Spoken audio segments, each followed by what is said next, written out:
Good afternoon. I'm Warren Hogue, IPI's Senior Advisor for External Relations, and I'm happy to welcome you to this policy forum featuring Amin Awad, Director of the Middle East and North Africa Bureau of the UN High Commissioner for Refugees and Regional Refugee Coordinator for Syria and Iraq. This event is the latest in an IPI series featuring United Nations humanitarian coordinators and other senior humanitarian leaders. And we are fortunate today to have the chance to hear from a man whose service with the Refugee Agency spans more than 25 years and has placed him in critical places in the Middle East, Asia, Africa, the former Soviet Union, the former Yugoslavia, and UNHCR headquarters in Geneva. Today, Amin oversees what is the most desperate refugee problem in the world in his function as Regional Refugee Coordinator for Syria and Iraq. When he was last here at IPI in February of 2014, he said then that the UN was conducting a major overhaul of its response to the refugee emergency, moving from pure humanitarian assistance to action that embraces and incorporates development and cash-based assistance to support the refugees and the local communities. I mean, we're grateful that you've returned just 14 months later to update us on that initiative. And we are also keen to learn about the Regional Refugee and Resilience Plan, which, like all good things at the UN, has its own acronym, 3RP. This plan recognizes both the immediate and longer-term imperatives of responding to the crisis by combining both humanitarian and resilience components, hence the title of this event, Building Resilience and Strengthening Capacity in Response to the Syrian Crisis. According to the latest UN figures, in Syria, some 12.2 million people, including 5.6 million children, now need humanitarian assistance. Some 3.9 million refugees are now hosted by countries neighboring Syria, putting colossal strain on nations like Lebanon, Jordan, Iraq, Egypt, and Turkey that already have their own demanding development needs. By conservative estimates, more than 220,000 Syrians have died in the conflict, and likely many more than that. 4 years ago, Syria was considered a middle-income country, but today 2 out of 3 Syrians live in extreme poverty, and the country has lost nearly 4 decades of human development, with unemployment at over 50%. Life expectancy has been cut by 20 years. About the only comforting news in all of this is that the UN has someone of the extensive experience in crisis situations as Amin Awad does in place to address the world's most desperate refugee problem. So Amin, we are very pleased you are back here at IPI and the floor is yours. Thank you very much. Thank you. I'm very happy to be back at IPI and happy to meet its management but also meet all of you. Indeed, I have made some announcement last time I was here regarding embracing development and having a comprehensive approach to the refugee response, one of which is the strategy of cash as being one of the most important medium in addressing people's own assessed priorities versus, for example, distribution of relief items in kind. And I will address those at some point. And I think during the 14 months we've made a lot of progress, and they are models really that we're going to adopt in our other operations. And I see that the humanitarian community in the region, in Syria or the 5 countries, have adopted that, and we went a long way. Today we'll speak about, thank you for the figures. I think you have framed the issue very well. I will speak even broader than that and put the displacement trends globally in context and where the Syria-Iraq situation are. And I'll also talk about the political spillover, the population growth that continues, people who are exiting Syria and Iraq, and then the spillover of security that was an issue that was talked about by analysts, politicians, when they were warning of the consequences of the Syria crisis, but the unthinkable became a reality. There is a spillover, and spillover created spillover of crisis and security that engulfed Iraq from Syria, as we all know. And then we have, as I mentioned, the increasing number of Iraqi refugees now fleeing the country, the negative coping mechanism.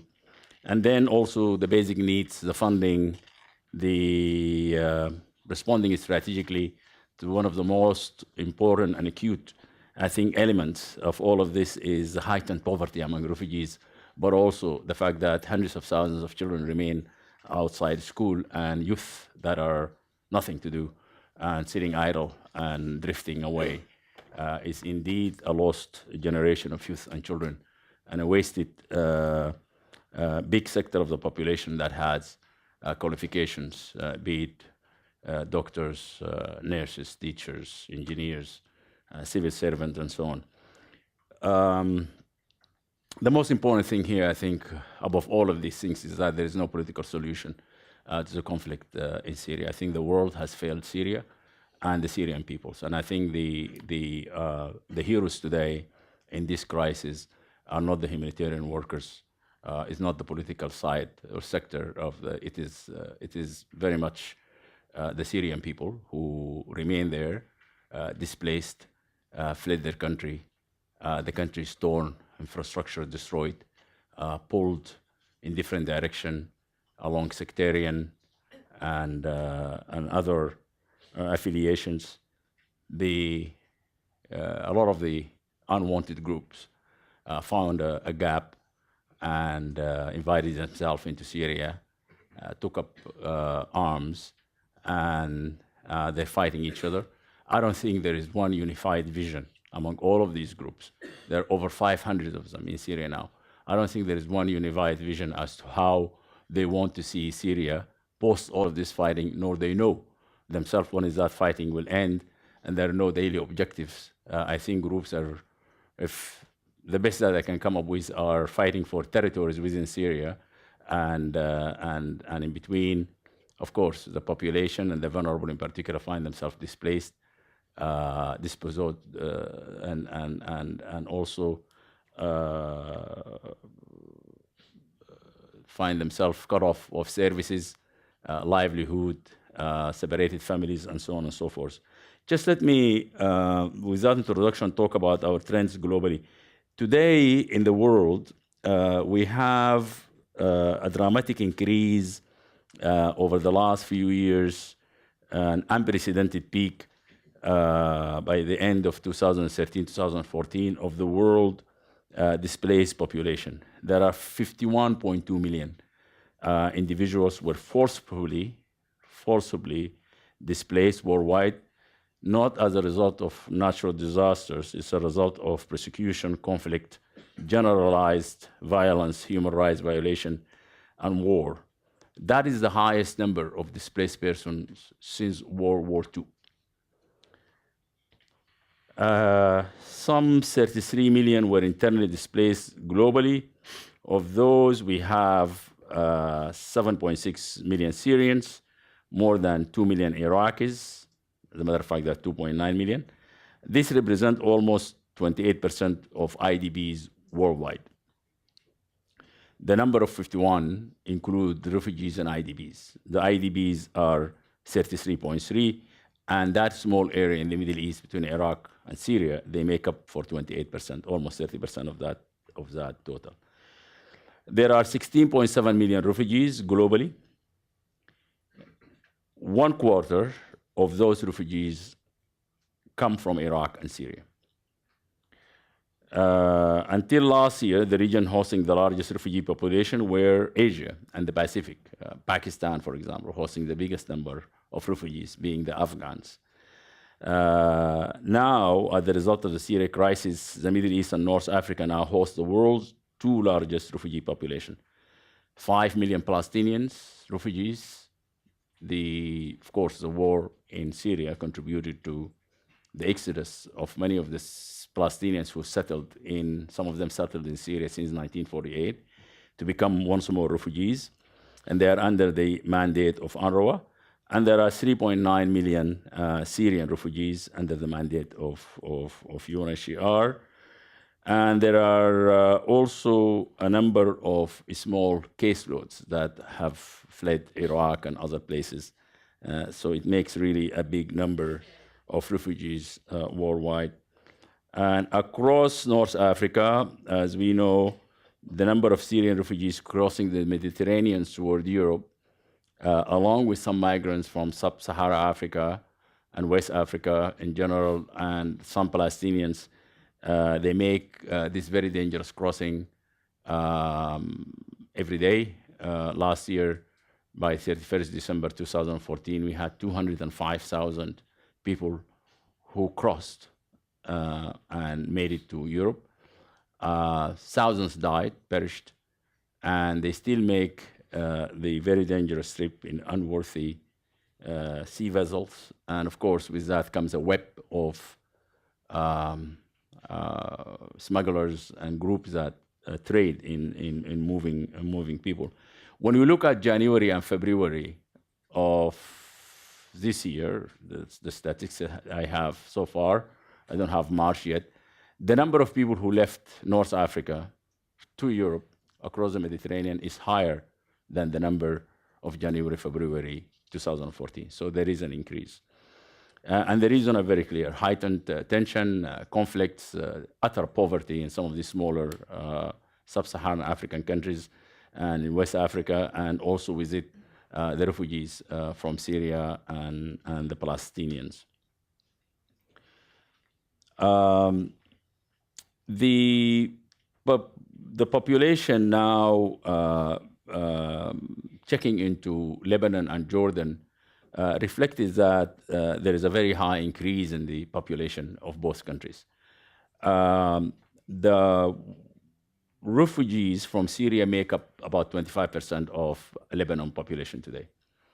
That is the equivalent of, just as an analogy, of 22.5 million refugees coming today to Germany, or an 88 million refugees arriving into the US, just to put things in context. That's basically the magnitude, if you like to compare it to those two countries.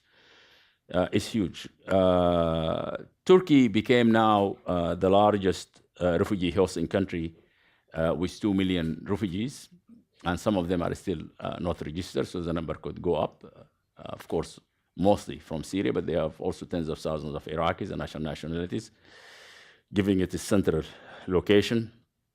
And Syria alone, Turkey alone now has spent about $6 billion on humanitarian assistance and infrastructure for those 2 million refugees during the last 4 to 5 years, which is a generous contribution from one country.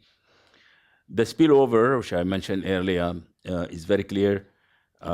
It's frightening. The movement of ISS across, placing itself in Syria as a base, crossing the speed of light into Iraq, and the displacement happened thereafter, and the atrocities committed among the population, especially the minorities, and unprecedented in recent history. And the war still rage. We have now 2.9 million Iraqis that were displaced, some of them January 2014, with the clashes in the central region and the Shia-Sunni divide, but then again with the arrival of ISIS in June of 2014. That situation is far from over, with the displacement also increased, and movement of people did increase with the Allied forces strikes on ISIS positions. In some places, we can see weakening of some of this armed group. In some places, we don't see an impact, and we see some of these groups are expanding their presence, as we have seen inside Syria, with ISIS moving toward Damascus, in the suburbs of Damascus, and checking into the old Yarmouk camps where the Palestinians are. And I think some fighting is still raging in that place. So what I want to say is the spillover happened into Iraq, but the expansion of these groups' area of operation inside Syria, with it come a lot of displacement. There was a couple of towns that were taken over by the opposition. One of them is Idlib, which contributed to the displacement just during the last 5 or 6 days to about almost 200,000 people. Some went to government-controlled areas, some went to opposition or armed group-controlled areas, and some of them are moving toward the Turkish border. That's a huge number of people to be moving in few days.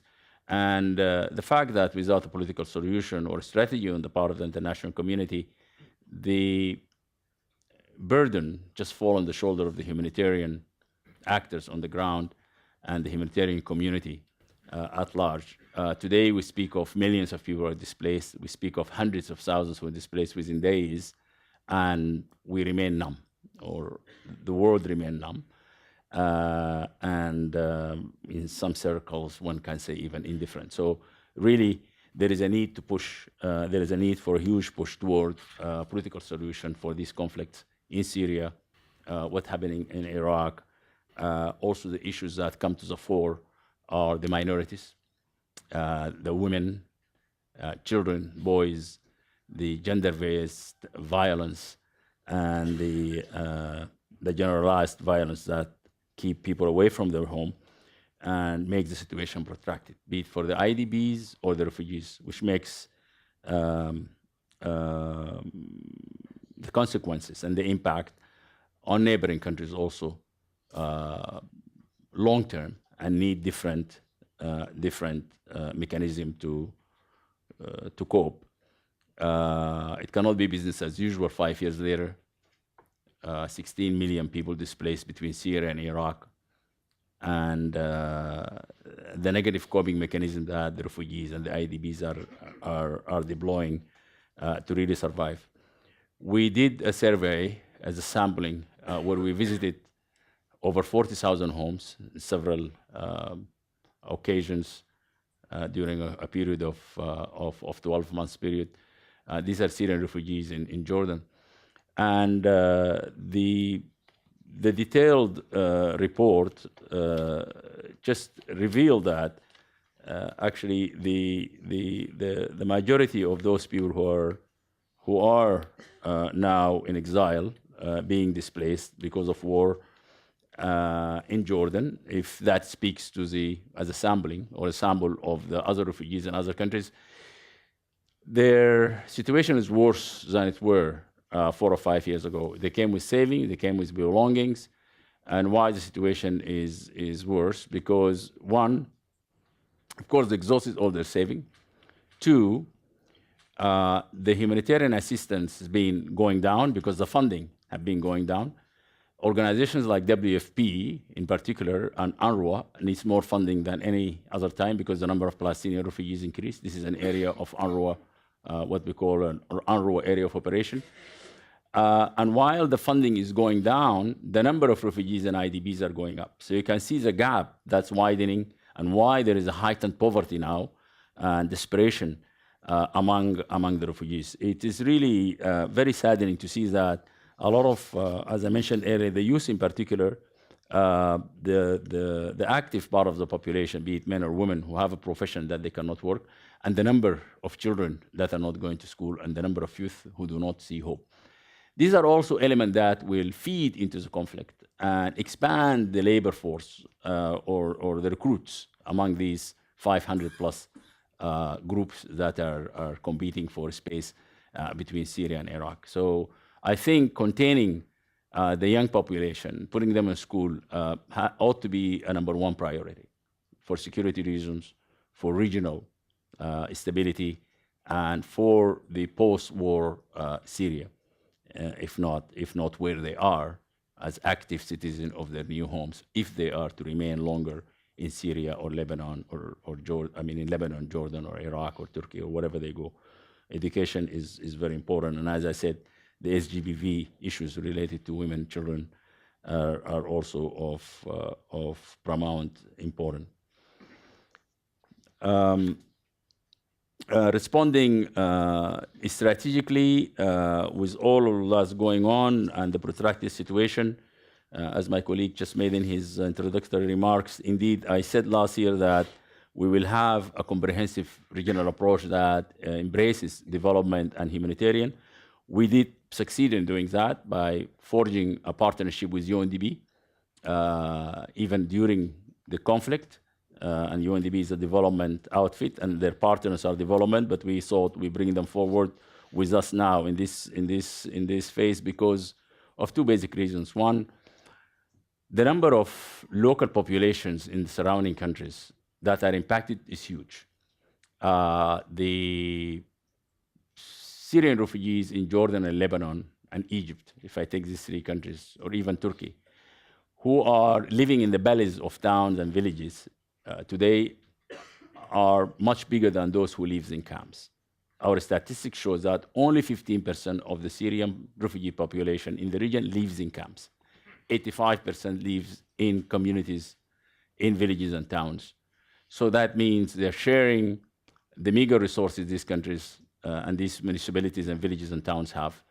They put a strain on the education system, on the health system, on the even in the solid waste collection system, electricity, water, the employment, the job market, increasing prices, they're pushing up the rent for locals.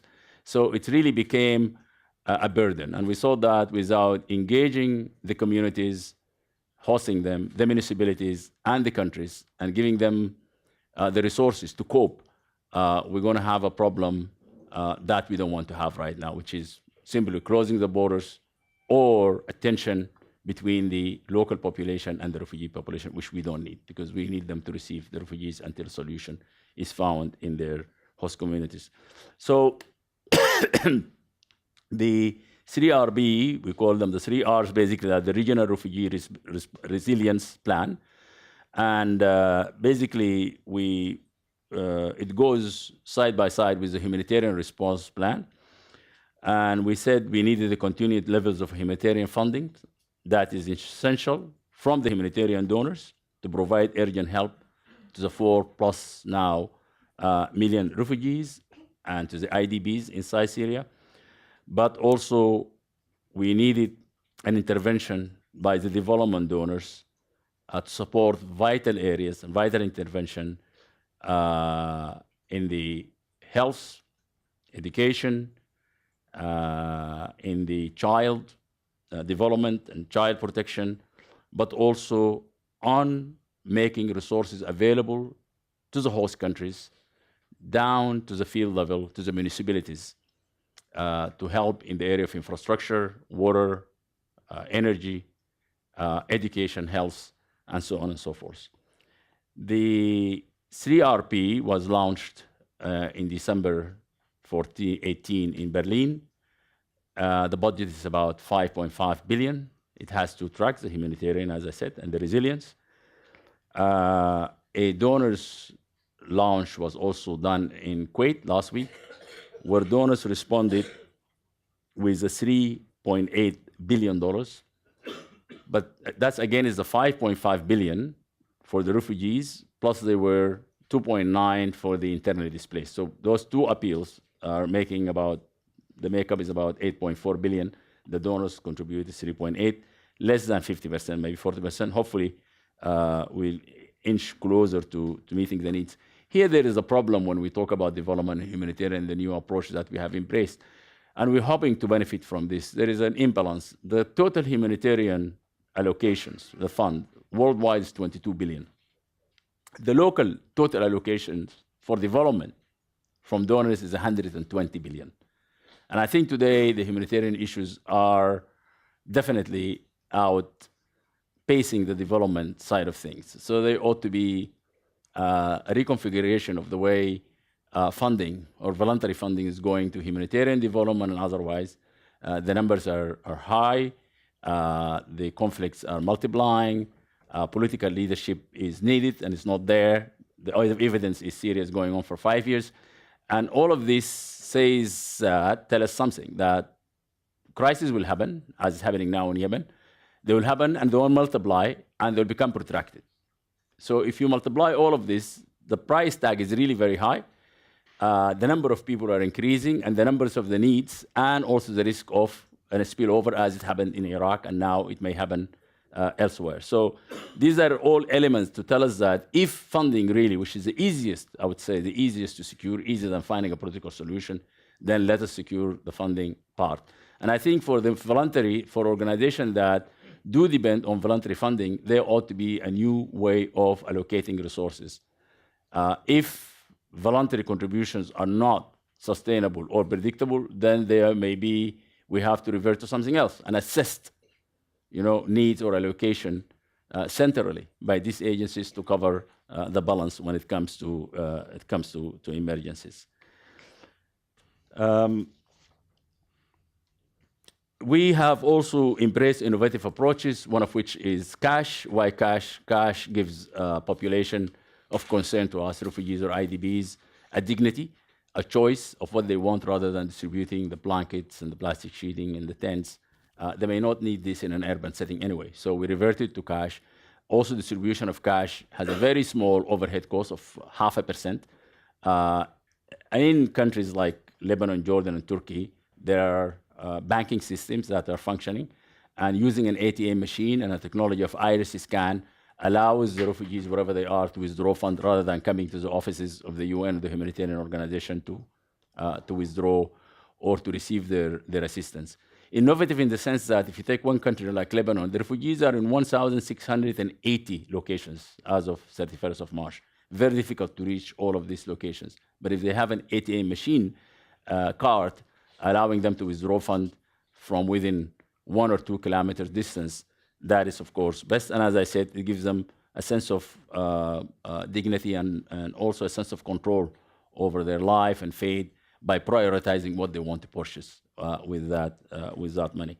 Also, in the registration, we applied a lot of innovative approaches. I think this is the first time the humanitarian system converged on registering almost 4 million refugees with a very sophisticated and elaborate technology through iris scan, but also making sure that there's comprehensive data on every refugee as far as the size of the family, the education level, the address, where they came from, the function or the jobs that they have held, the breakdown, gender, age, vulnerabilities, all kind that are, and that are recorded in every refugee card, and that makes the delivery of assistance also and assessments are easy.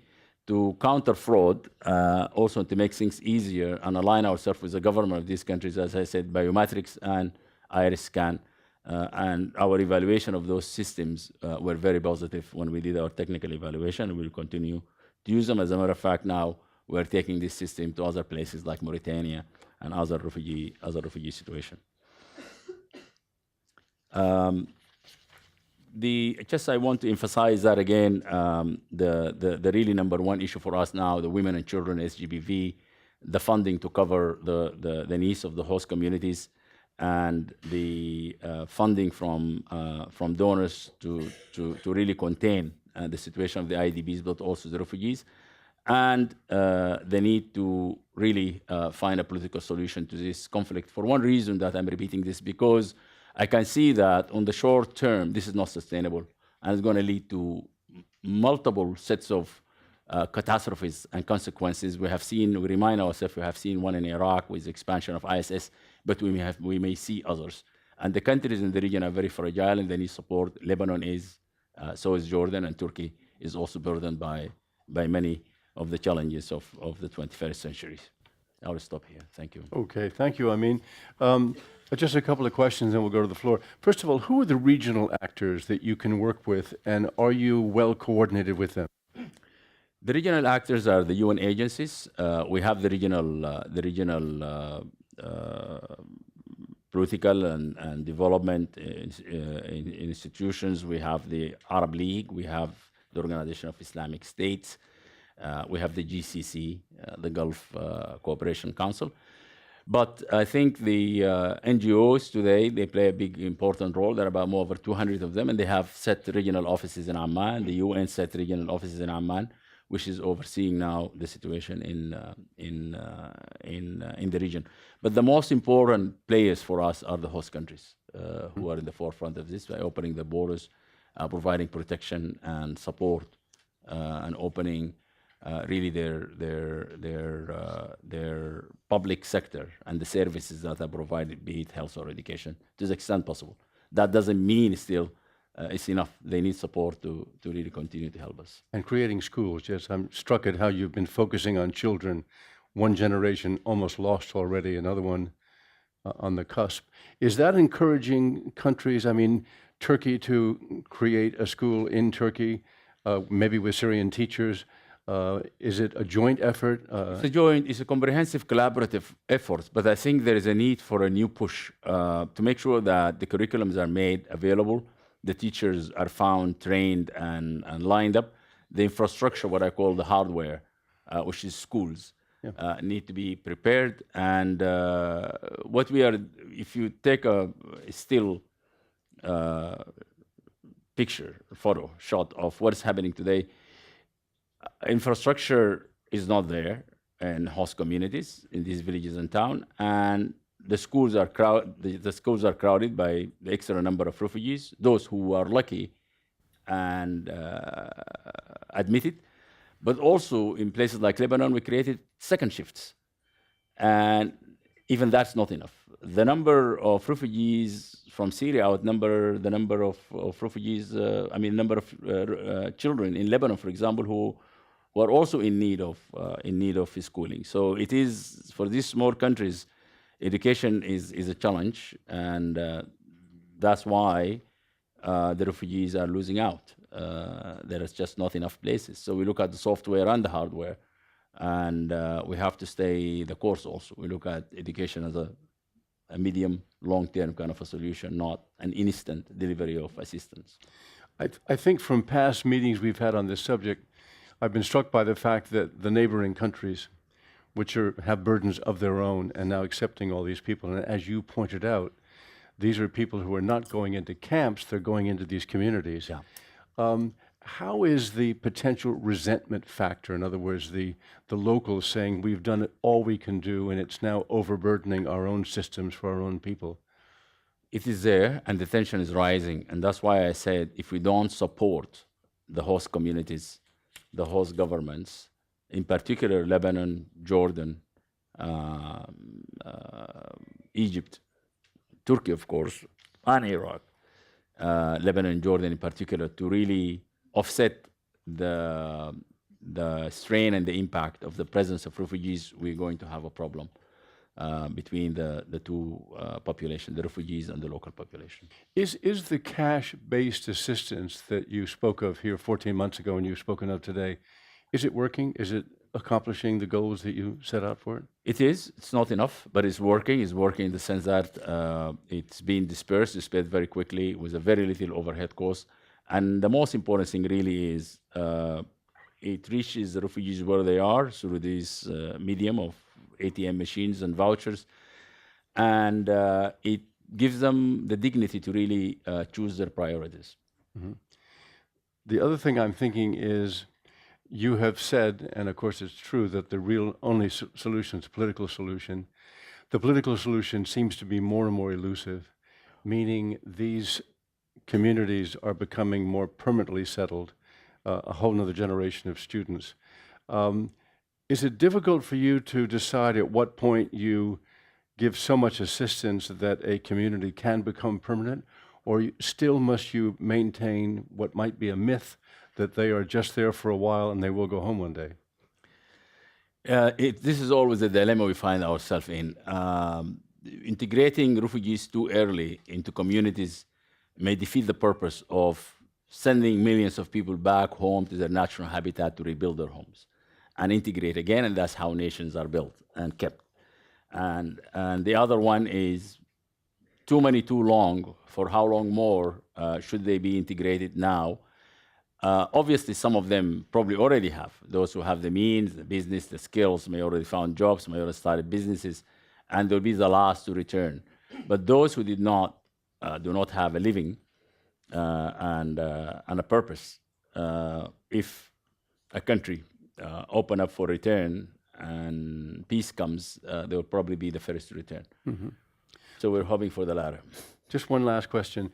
You mentioned the growing numbers of people who are fleeing by sea, crossing the ocean, going to Europe.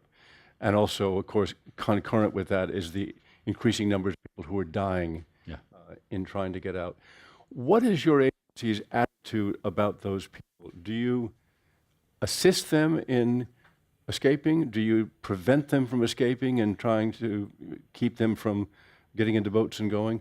Or are you sort of stuck with no particular position to take? No, we have a lot of positions on this, and we have a long history in. We have since the 60s, 70s in Asia. We've been working on rescue at sea efforts, the Vietnamese, both people and others. We're asking the European Union to really put all this effort in rescue at sea, rather than allowing people to die. And at the high seas, we are asking for assistance to those small sub-Saharan African countries, development to stabilize this population. We're also asking for policies from the European countries that they also keep the door open for the refugees and asylum seekers among these economic migrants, so that they have. And we are lobbying also the countries in the front line in North Africa to make sure that their reception and their interception and the way they deal with this sector of the population is in line with international standards. Mm-hmm. Excellent. I'd love to get some questions. If you would raise your hand, I'll call on you. Please wait for the microphone. We are webcasting this, so when you stand up, announce who you are and where you work. And we'll start here in the front row. Thank you, Mr. Speaker, Chairman. My name is S.V. Karmakar. I'm the Chairman, International Committee for Peace and Reconciliation. I congratulate the speaker for giving a clear description of the situation. But I see the problem is not purely economic. Problem is religious and racial. So you can get more billions of dollars, more and more. You can appeal to the international community. That will not solve the problem, according to me. It is a racial problem, a religious problem. You have to invite the religious leader for different groups to sit down and find out the humanitarian approach. Would you like to respond to that? Can I take a few at a time? Okay, we'll have a second question. Young woman back there. Thank you. Thank you. My name is Vaughn Lockhart Smith, and I work with the UN Secretariat. My question is, I wondered if you wouldn't mind elaborating on the involvement of your office with the Yarmouk refugee camp, particularly in the light of the crisis in the Yarmouk camp over the last couple of days. And just very briefly, if you wouldn't mind perhaps also elaborating further on the political engagement or the political reaction of the governments around the region.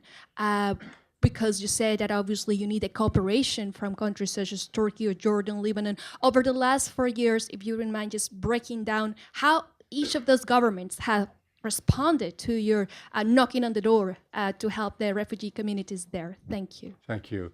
And then gentlemen here, yes, please. Thank you very much. My name is Yiğit Canay. I'm from the Permanent Mission of Turkey. Thank you, Mr. Awad, and I must say I think, fully subscribe to your assessments on the situation. One thing I'd like to perhaps briefly touch upon is education is also something that Turkey is giving a lot of importance, and we think it's vital to create equal opportunities for Syrian and Iraqis displaced in the region, particularly the girls as well, not in order to lose a generation for a cycle of violence. My question would be on the role of private sector and how you see it. You touched upon the role of municipalities and how the 3RP should be assisting them more in creating opportunities for the host communities as well as the Syrians displaced. How do you see the private sector playing a role in this innovative long-term perspective to tackle the response? Thank you. Thank you. Take those three? Yeah, I'll take those three. No, thank you. Very relevant and good questions. Let me start with the first one, religious, cultural, racial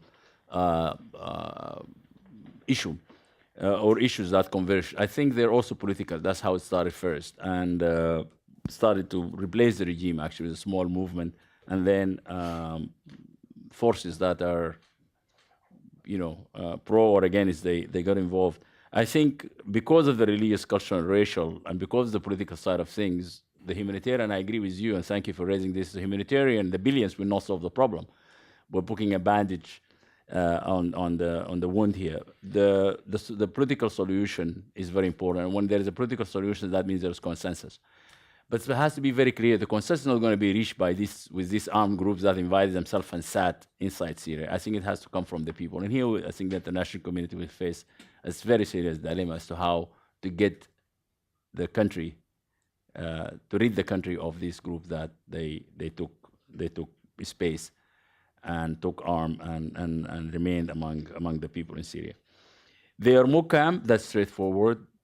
Syria is an UNRWA area of operation, and they take the lead in the Palestinians' issues. We support them and we complement their work, but on the Yarmouk, the Palestinian issue is really the United Nations Relief and Rehabilitation Work Agency. On the political reaction of the countries, it has been magnificent throughout since the beginning of the war. They opened their borders. I named them: Lebanon, Jordan, Turkey, Iraq, Syria. In Europe, we need Europe to open its doors. They have, Sweden took the lead. Sweden always set the social agenda and the political agenda in the continent. And they have taken, being so small, the biggest number of Syrian refugees who came by sea or otherwise to Europe. And the second biggest recipient in Europe is Germany. The others, there are fewer. I think there are 70,000 who reached Syria already, Sweden, and there are 50,000 plus who reached Germany, and there are smaller numbers in the rest. But the reaction from the surrounding countries, they really opened their borders, and we have now 4 million really sharing life and resources with their population. So they really set the standard when it comes to international humanitarian law and refugee law of admitting people and keeping their borders open. On the Turkey side, good question. I understand Turkey did a lot with the education in the camps and outside the camps, but the engagement of the private sector, good question. We have now platforms, what we call platforms.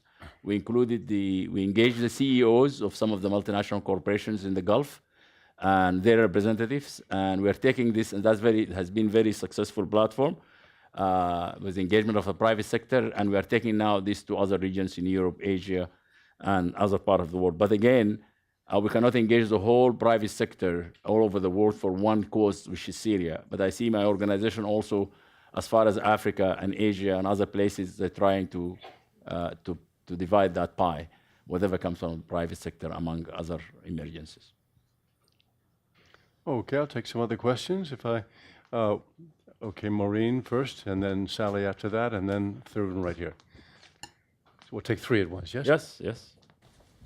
Hi, Maureen Queen from IPI. Whoa. Yeah.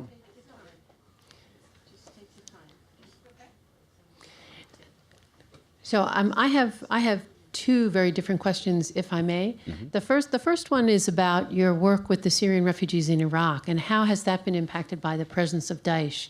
Your ability in, whether it's on issues of health, education, or just basically like you were talking about the cash assistance. So that's my one question. My other question is more broadly speaking about livelihoods in general. If there are examples where the Syrians do have access to any kind of work, what the challenges are, what are the opportunities, and if you could talk about that, I'd appreciate it. Livelihoods. Livelihood. Okay, thank you.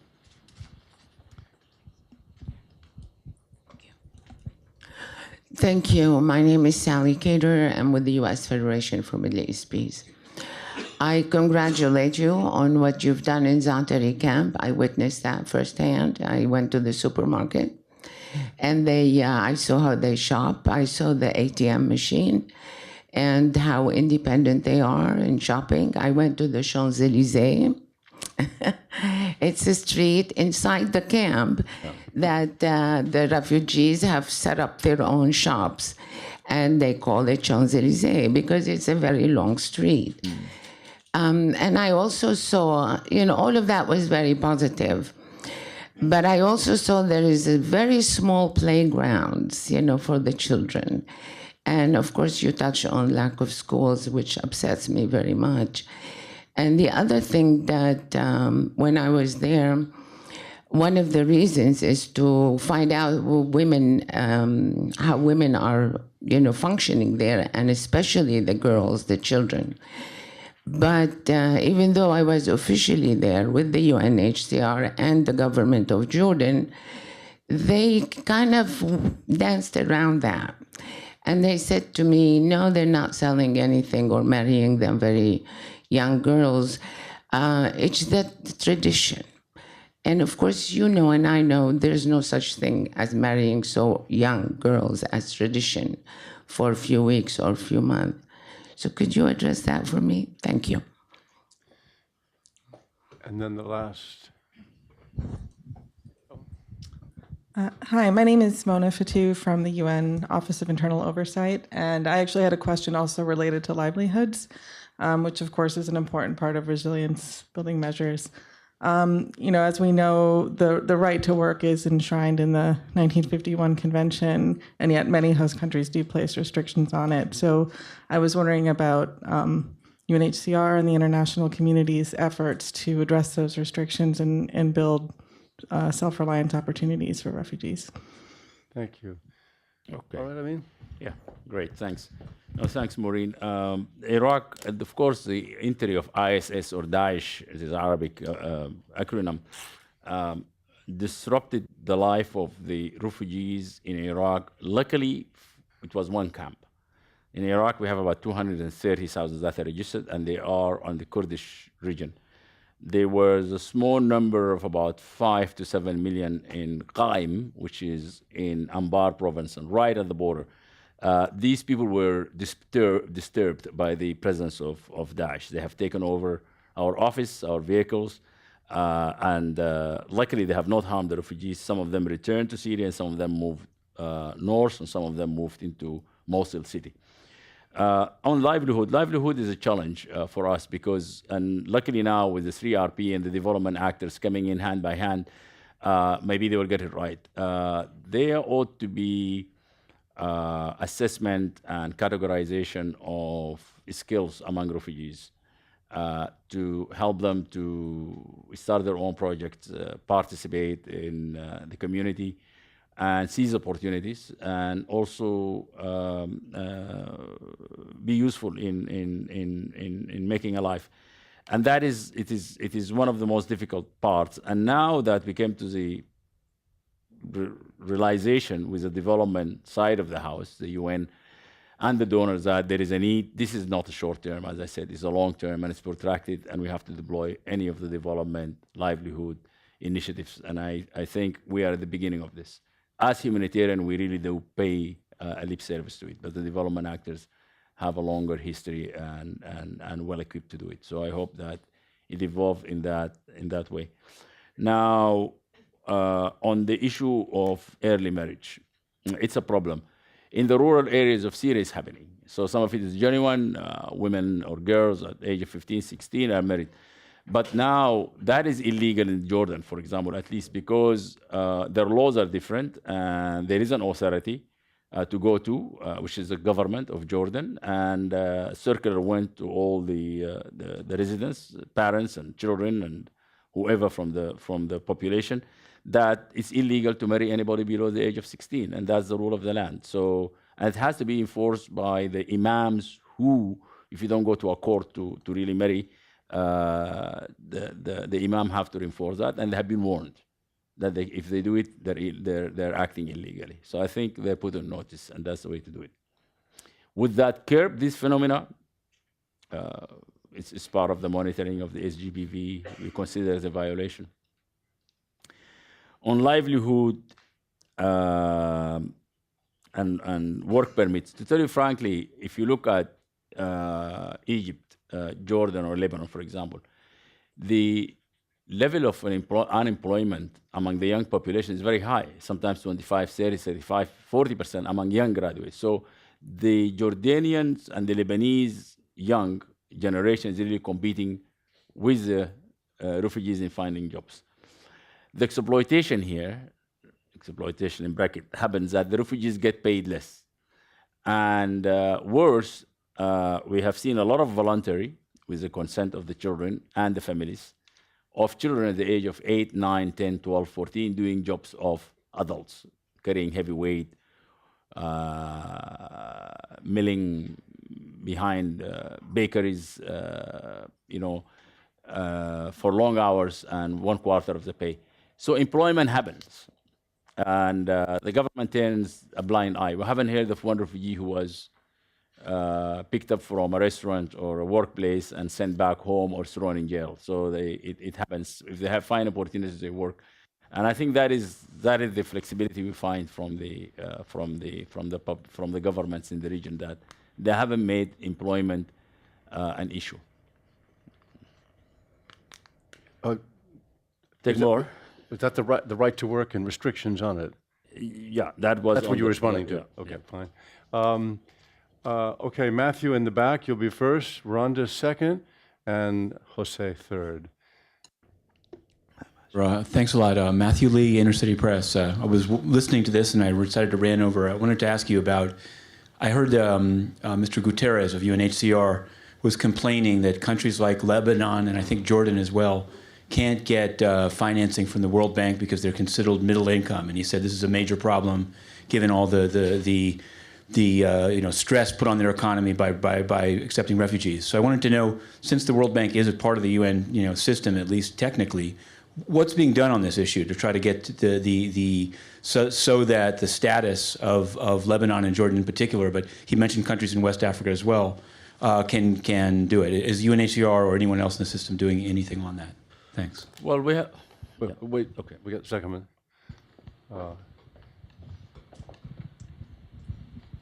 My question is about the. Introduce it's yourself. Rhonda Haubin, and I'm a blog columnist at taz.de, which is die Tageszeitungs website.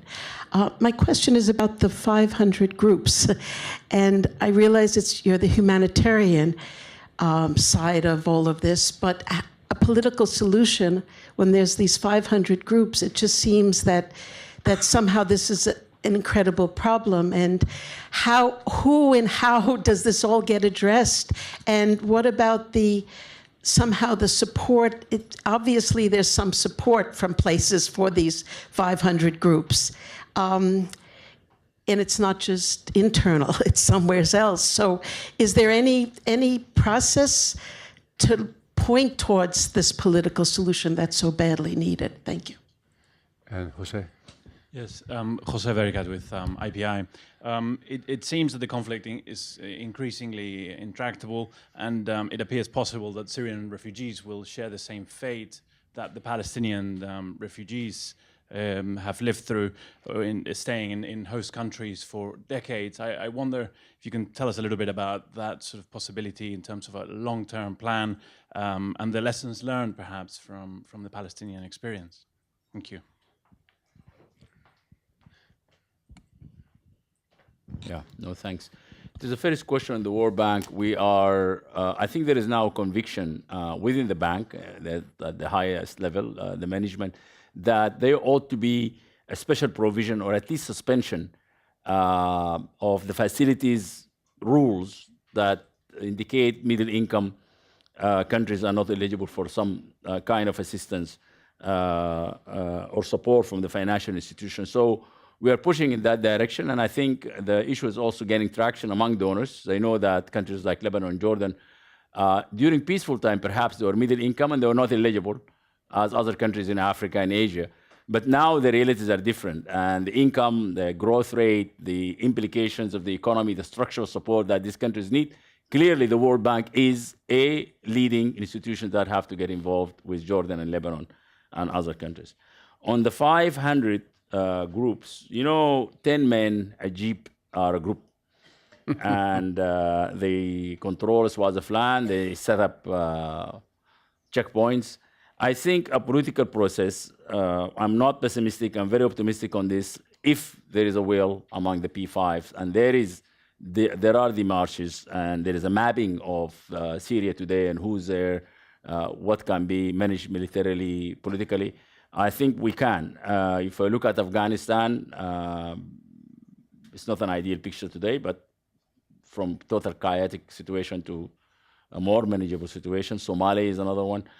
But it shouldn't wait 20 or 30 years like Somalia and Afghanistan before something happens. And this leads me to the second question is it going to be protracted like the Palestinians and these two, perhaps not like the Palestinian, but it could be like the two last cases that I mentioned of Afghanistan and Somalia. We haven't really compared the Syria situation to the Palestinians. But if we look at history, I think the world never really looked at these issues on a very long term. And it's always been the political processes that takes place and takes longer. And if a convergence on a decision is made, then the world scramble to deploy, military assets, a coalition of the willing, airstrike, containment, and then a mission. So it's always been ad hoc. But here, I think what we are trying to do is exactly this: is to predict that this is going to be long, and the cost is going to be higher, I think, than anywhere else in Somalia or Afghanistan, because these places are more strategic as far as look at their location in the map, in the global map today, look at their location as far as many of the other tense regions. If you look at Lebanon, if you look at the Gulf today, what's happening in the peninsula with Yemen, these are very sensitive spot, and they need maybe a speedier response than what we have seen in the past. Excellent. I think we have time for 3 more questions, if there are 3. Very good. Oh, 1, and then 2, and then 3. And we'll do a 4th. Okay, I've got a 4th question. So if you can keep 4 questions in your... Hi. Ben Gilbert. I'm an independent journalist. When I was in Lebanon last year, many Syrian refugees were cut off from their vouchers, and I'm just curious, is that cutoff ongoing, and if it is, why? And why did it initially occur? Food vouchers? Well, it was aid vouchers, I believe. More than just food. Okay. Thank you. Hello, my name is Kate Kornthal. I work for the UN Secretariat. If you could please elaborate on the possibility of assessed funding for aid. Thank you very much. Well, actually, you were the 4th. That's fine. But there was one I'm missing. Oh, I'm sorry. Yeah, my colleague. Hi, I'm Mona Christoffersen from IPI. I want to ask you a question about education. You mentioned that capacity is a big problem, but also assessments have shown that the curriculums are rather different from what these Syrian students are used to from Syria. And as if that is not enough, all the main host countries, Turkey, Lebanon, and Jordan, also have very different demands when it comes to language and other things. And this kind of repels students from starting school in the host country, even if they have access. So my question is, are you doing anything to kind of streamline education to fit the needs of these particular students? Very good. And finally. My name is Chen Yao Yim from OCHA. Question is also about funding. Kuwait has hosted 3 pledges conferences for Syria, and recently 3.8 million has been pledged. My question is that to what extent do you think that through this resource mobilization processes, the sufficient funding has been mobilized for resilience activities? You mentioned about the reconfiguration of humanitarian and development funding issue earlier. Thank you. Thank you. Thank you. Very relevant question. On the cutoff of the voucher or other aid related assistance food is purely funding. It's funding, as I said earlier. The number of people is increasing, the funding is going down. Those who remained in the country for a long time, poverty is heightened. And 3/4 of the refugees live below poverty line. It's pure funding. And that's the problem. That's why we've just been discussing the last 1.5 hours. It's not sustainable. There ought to be a political solution. The assessed funding, actually OCHA, UNHCR, and a couple of other humanitarian agencies who depend 90% on 90% of their income from voluntary funds. They asked the Secretariat for assessed funding to inject a bit of credibility and predictability in the activities that we plan for. So hopefully it works. It's very risky to really, and that's why many of these appeals in Africa, they receive 15%, 30% of the needs. And refugees, displaced persons really languish. And it doesn't work in some instances. On the education, is it the capacity or is it, as I said earlier, the software and hardware? The infrastructure is important. The software is the curriculum, but also I don't think there is a will. Syria is one of these countries that culturally they place a lot of importance to education. And I think if there are schools equipped and there is a curriculum and children can be absorbed, families will send their children. It's just there isn't. It isn't. And I don't think it's UNHCR who's taking the lead in the curriculum, and nor we should even depend on the host countries to do that for us. They're up to here with their own problems.